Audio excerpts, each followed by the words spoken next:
Congratulations, El Diablo. He's gone for it straight away. Yeah, he's through. He's not through. And they don't. Rossi back on the top step.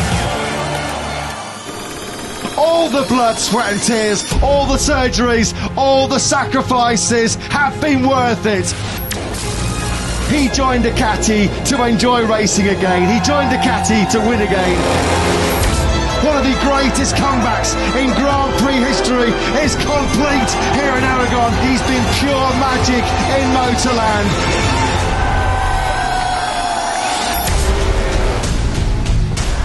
Oh, Alex Marquez! He's taken down!